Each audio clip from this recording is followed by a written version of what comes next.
Hi, it's Sue. Thanks for joining me for today's Bible reading. I'm reading for April 1st, and it's 1 Samuel 18 through 20 today. I'm going to try to get through this today without stopping too many times because I did stop a lot yesterday. So here we are, chapter 18:1. When he had finished speaking to Saul, the soul of Jonathan was knit with the soul of David, and Jonathan loved him as his own soul. Saul took him that day and would let him go no more home to his father's house. Then Jonathan and David made a covenant because he loved him as his own soul. Jonathan stripped himself of the robe that was on him and gave it to David, and his clothing, even including his sword, his bow, and his sash. David went out whenever Saul sent him and behaved himself wisely when Saul set him over the men of war. It was good in the sight of all the people and also in the sight of Saul's servants. As they came, when David returned from the slaughter of the Philistine, the women came out of all the cities of Israel, singing and dancing to meet the king Saul with tambourines and with joy and with instruments of music. The women sang to one another as they played and said, Saul has slain his thousands and David his 10,000s.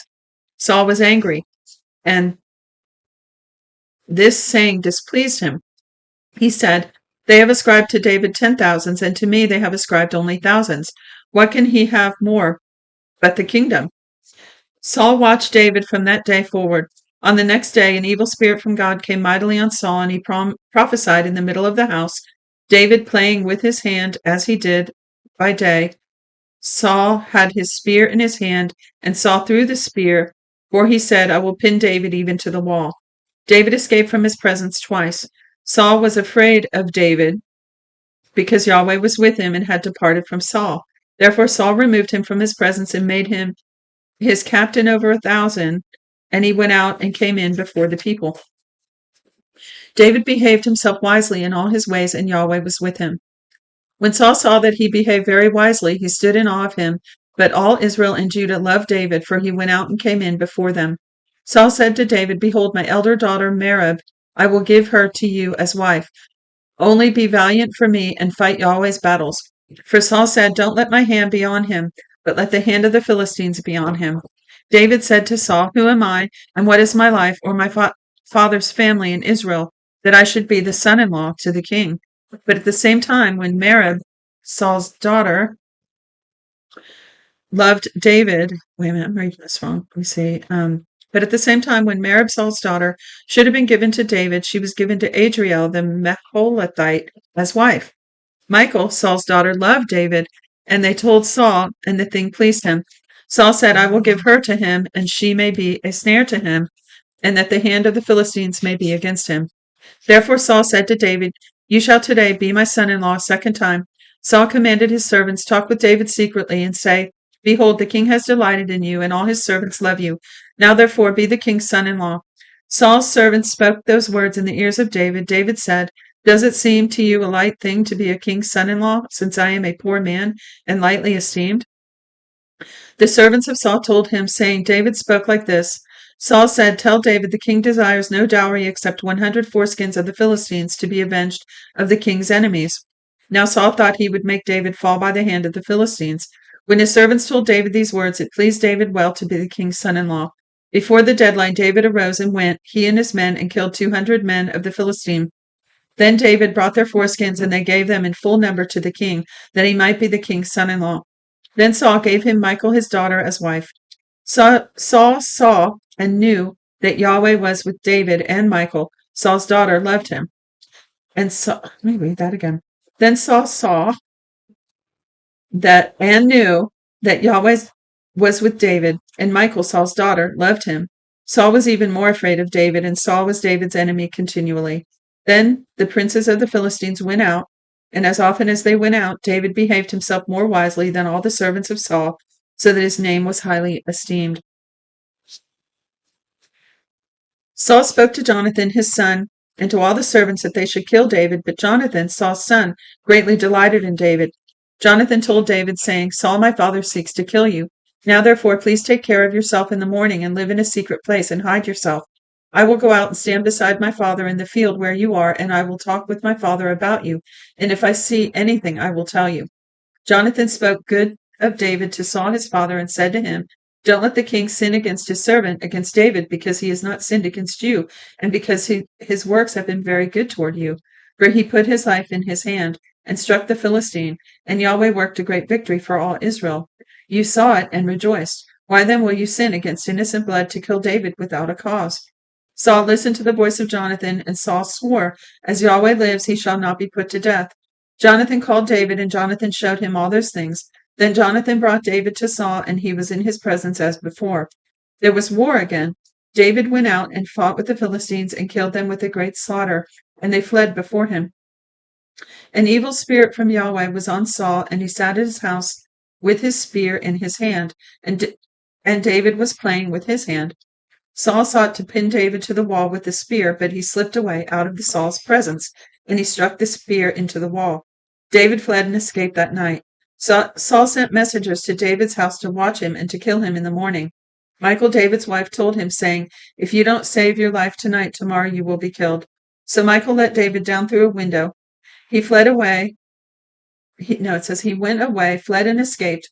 Michal took the teraphim and laid it in the bed and put a pillow of goat's hair at its head and covered it with clothes.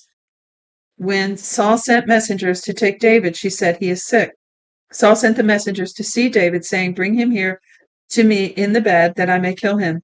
When the messengers came in, and behold, the teraphim was in the bed with the pillow of goat's hair at its head, Saul said to Michal, Why have you deceived me thus, and let my enemy go, so that he has escaped? Michal answered Saul, He said to me, Let me go, why should I kill you? Now David fled and escaped, and came to Samuel at Ramah, and told him all that Saul had done to him. He and Samuel went and lived in Naioth. Saul was told, saying, Behold, David is at Naioth in Ramah.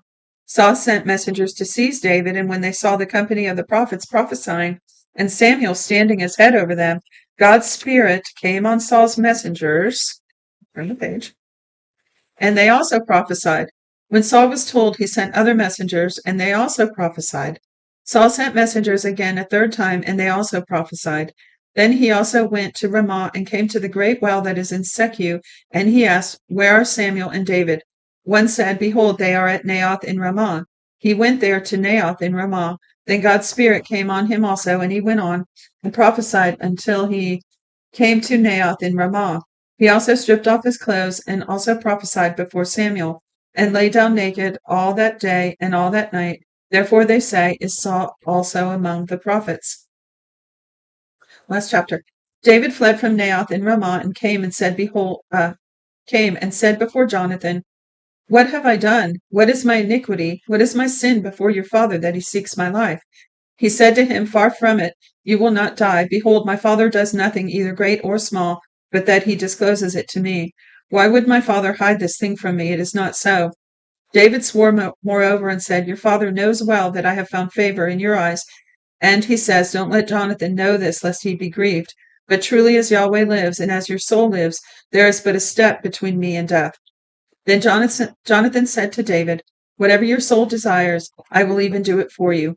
David said to Jonathan, Behold, tomorrow is the new moon, and I should not fail to dine with the king, but let me go, that I may hide myself in the field to the third day at evening. If your father misses me at all, then say David earnestly asked leave of me that he might run to Bethlehem, his city, for it is the yearly sacrifice there for all the family. If he says, It's well, your servant shall have peace. But if he's angry, then know that evil is determined by him. Therefore deal kindly with your servant, for you have brought your servant into a covenant of Yahweh with you. But if there is iniquity in me, kill me yourself, for why should you bring me to your father? Jonathan said, Far be it from you, for if I should at all know that evil were determined by my father to come on you, then wouldn't I tell you that? Excuse me.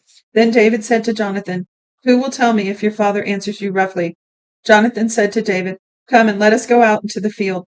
They both went out into the field. Jonathan said to David, By Yahweh the God of Israel, when I have sounded my father about this time tomorrow, or the third day, behold, if there was a good toward David, won't I send it to you and disclose it to you? Yahweh do so to Jonathan, and more also should it please my father to do evil if I don't disclose it to you, and send you away that you may go in peace. May Yahweh be with you as he has been with my father. You shall not only, while yet I live, show me the loving kindness of Yahweh, that I not die. But you shall also not cut off your kindness from me, from my house forever. No, not when Yahweh has cut off every one of the enemies of David from the surface of the earth. So Jonathan made a covenant with David's house, saying, Yahweh will require it at the hand of David's enemies. Jonathan caused David to swear again for the love that he had for him, and for he loved him as he loved his own soul. Then Jonathan said to him, Tomorrow is the new moon, and you will be missed because your seat will be empty. When you have stayed 3 days, go down quickly and come to the place where you hid yourself when this started, and remain by the stone Ezel. I will shoot 3 arrows on its side, as though I shot at a mark. Behold, I will send the boy, saying, Go, find the arrows. If I tell the boy, Behold, the arrows are on this side of you, take them. Then come, for there is peace to you and no danger, as Yahweh lives. But if I say this to the boy, Behold, the arrows are beyond you, then go your way, for Yahweh has sent you away. Concerning the matter which I have spoken of, behold, Yahweh is between you and me forever. So David hid himself in the field. When the new moon had come, the king sat himself down to eat. The king sat on his seat, and as at other times, even on the seat by the wall. And Jonathan stood up, and Abner sat by Saul's side, but David's place was empty. Nevertheless, Saul didn't say anything that day, for he thought, Something has happened to him. He is not clean. Surely he is not clean. On the next day after the new moon, the second day, David's place was empty. Saul said to Jonathan his son, Why doesn't the son of Jesse come to eat, either yesterday or today? Jonathan answered Saul, David earnestly asked permission from me to go to Bethlehem. He said, Please let me go, for our family has sacrifices in the city. My brother has commanded me to be there.